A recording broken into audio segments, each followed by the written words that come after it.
A father's desperate escape. One night in 1980, Viktor Petrov grabbed his 5-year-old son, Alexei, and vanished into the Siberian wilderness. The world believed they were dead. For 40 years, they lived like ghosts, surviving against impossible odds. But when the past finally caught up with them, one shocking revelation changed everything. Had they been running from the truth all along? The mysterious disappearance. In the summer of 1980, a man named Viktor Petrov vanished without a trace, taking only his 5-year-old son, Alexei, with him. The small town of Kostroma, Russia, was left in shock. Rumors swirled, some believed he had been abducted, others speculated a tragic accident. No one suspected that Viktor had deliberately escaped into the dense Siberian forest to live in complete isolation. Viktor had been an ordinary man, until the day his wife was murdered under mysterious circumstances. With authorities suspecting him, and no way to prove his innocence, Viktor made a drastic choice: flee society forever. Grabbing a few essentials, he carried Alexei into the unforgiving wilderness, never looking back. The harsh reality of survival. The first few years were the hardest. With no shelter, Viktor and Alexei slept under trees, building crude lean-tos from branches and leaves. The Siberian winters were brutal, forcing them to dig underground burrows to stay warm. Hunger was a constant threat. Viktor taught his son how to hunt rabbits, fish in frozen streams and forage for edible plants. Fire became their greatest ally and their biggest danger. If the flames grew too large, the smoke could alert search parties. If they didn't have fire, death by hypothermia was inevitable. Every decision was a gamble between survival and being discovered. Alexei grew up in an environment completely cut off from civilization. He learned to speak only through whispers, move without making noise, and navigate the forest like a ghost. His father became his only teacher, mentor, and protector. Encounters with the outside world. For nearly 2 decades, they remained undetected. But in 1999, an unexpected event changed everything. A group of loggers ventured deeper into the forest than ever before.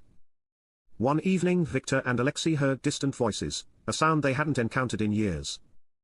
Hiding behind thick foliage, Viktor observed the strangers with caution. One of them, a young man, accidentally left behind a plastic water bottle. That night, Viktor retrieved it, showing Alexei a material the boy had never seen before. It was a relic from a world he had forgotten existed. Viktor knew that the more people came into the forest, the greater the risk of being discovered. He decided to move deeper, away from the loggers. But fate had other plans. The unraveling secret. By 2015, Alexei was a full-grown man, hardened by the wilderness but completely unaware of modern society. One day, while hunting, he encountered a group of hikers, the first humans he had seen up close besides his father. Curiosity overpowered fear. Alexei, now 40 years old but with the innocence of a child, followed the hikers at a distance. He heard unfamiliar words, saw strange equipment like smartphones, and smelled processed food for the first time. That night, he confronted his father. "Are there more people like them?" he asked hesitantly. Viktor, realizing he could no longer hide the truth, confessed everything: his wife's murder, the wrongful accusation, and why they had been living in hiding for 4 decades. Alexei was shattered. He had spent his entire life in self-imposed exile based on a crime his father may not have committed. The seed of doubt was planted. The return to civilization. The next morning, Alexei made a decision that would change everything. While his father was asleep, he followed a distant road the hikers had used and emerged on the outskirts of a village. Panic set in as the locals saw a wild-looking man, barefoot, with matted hair and animal skins for clothing. Someone called the authorities. Within hours, news spread: a wild man found in the Russian forests. Viktor sensed something was wrong when he woke up to distant shouting and flashing lights. He knew his time in the wilderness was over. By the time he reached the village, police had surrounded his son. "Alexei! Run!" he shouted, but it was too late. The shocking revelation at the police station: Alexei struggled to understand what was happening. The world around him was alien: bright lights, loud noises, strange smells. Scientists and psychologists examined him like a specimen, fascinated by his primitive survival skills and lack of social conditioning. Meanwhile, Viktor was placed under arrest. Investigators reopened his case, expecting to confirm his guilt. But after forensic re-examinations and witness accounts, they made a shocking discovery: Viktor had never killed his wife. The real murderer had been a local criminal, who had died years ago. Viktor had lived in fear and exile for nothing. A life lost to the wilderness. Despite being exonerated, Viktor was a broken man. He had lost everything: his youth, his family, his son's normal life.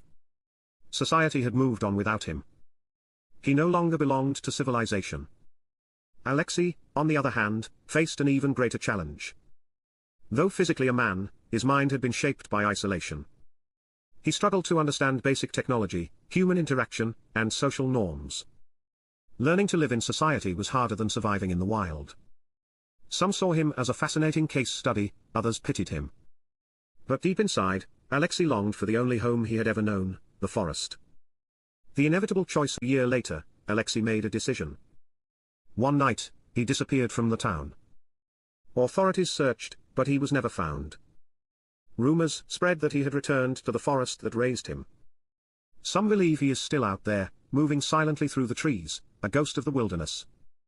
As for Victor, he lived his remaining years in a small apartment, staring out the window at the world that had stolen his life. In the end, he and his son had been prisoners of fate, one in the forest,